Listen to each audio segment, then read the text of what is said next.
আসসালামু আলাইকুম ওরহমতুল্লাহি ওবারাকাতুহু। সম্মানিত ইমানদার দিনদার মুত্তাকি পরেজগার ভাইরা, আজকের ভিডিওতে আমরা বলবো যে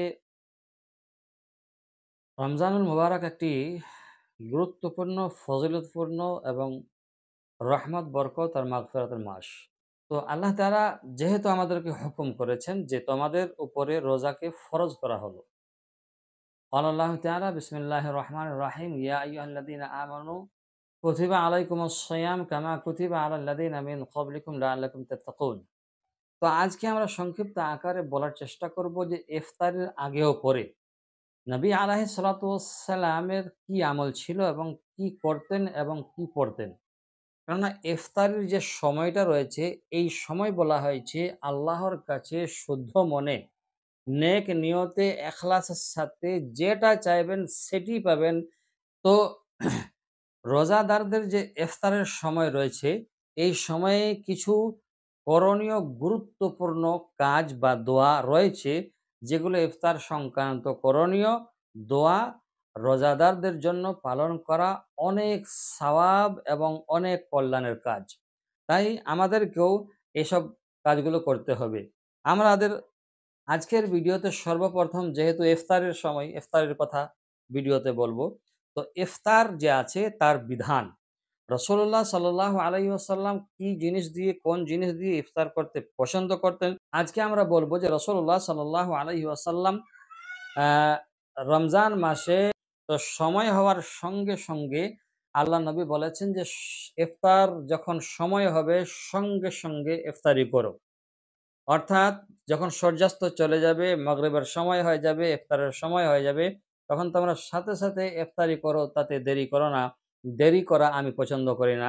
নবী আলাইহিস সালাতু ওয়াস সালাম বুখারী শরীফের হাদিসে এই রওয়ায়াতটি বলেছেন, হাদিসে বলেছেন কি? যে সূর্যাস্তের ব্যাপারে নিশ্চিত যখন তোমরা হয়ে যাবে, তখন তোমরা কি করবে? দ্রুত ইফতার করে নেবে। এটাই হলো সর্বোত্তম। অতএব আমরা দ্রুত ইফতার করব। এবারে আসুন ইফতারের সামগ্রী। নবী আলাইহিস সালাতু ওয়াস সালাম কোন জিনিস দিয়ে ইফতারি করা পছন্দ করতেন? আমরা এখানে হাদিস এনেছি যেখানে বলা হয়েছে যে নবী আলাইহিস সালাম খেজুর দ্বারা ইফতার করা উত্তম মনে করতেন এবং মুস্তাহাব বলতেন। আর যদি খেজুর না পেতেন তখন সাদা পানি দিয়ে বা সাদা পানি থাকলে কি করতে হবে? সেই পানি দ্বারা ইফতার করাটাও বলা হয়েছে উত্তম।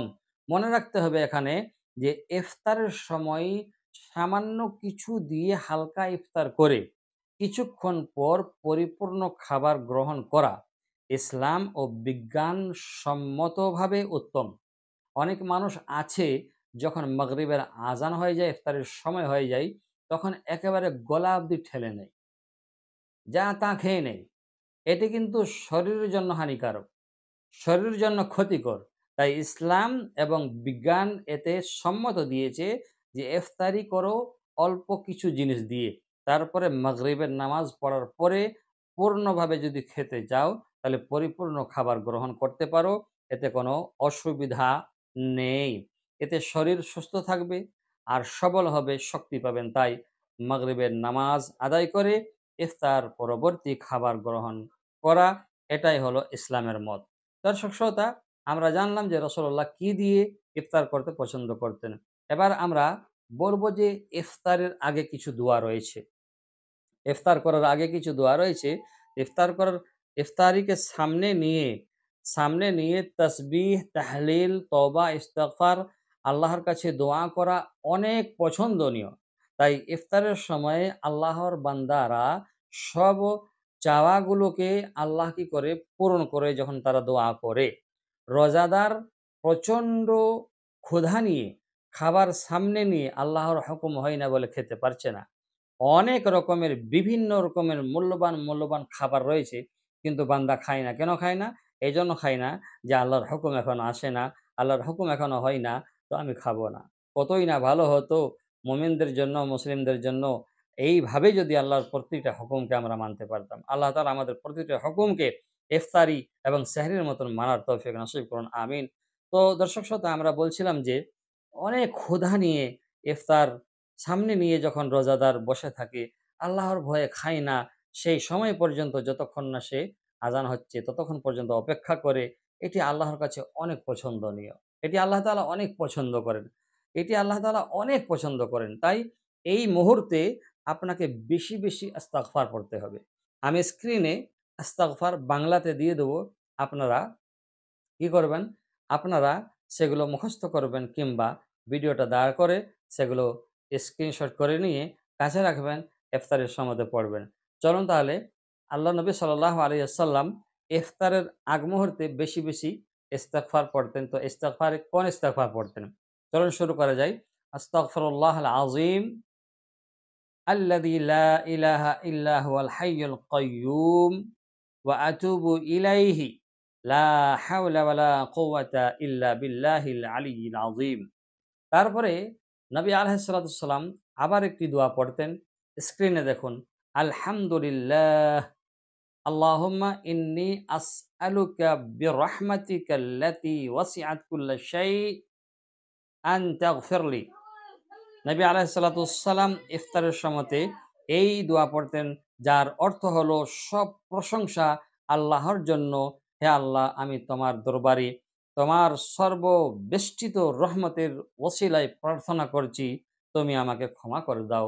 ইবনে মাজাহ শরীফের হাদিস। দর্শক শ্রোতা, তারপরে রাসূলুল্লাহ সাল্লাল্লাহু আলাইহি ওয়াসাল্লাম কি করতেন? ইফতারের সময় বিশ্বনবী যে দোয়াগুলো করতেন, সেই দোয়াগুলো আমরা করব।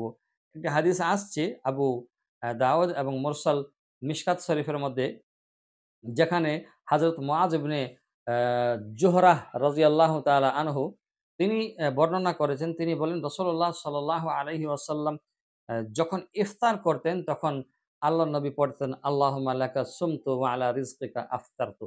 এতটুকুই। এই দোয়া আল্লাহর নবী পড়তেন। স্ক্রিনে আপনারা দেখে নেবেন, পেয়ে যাবেন।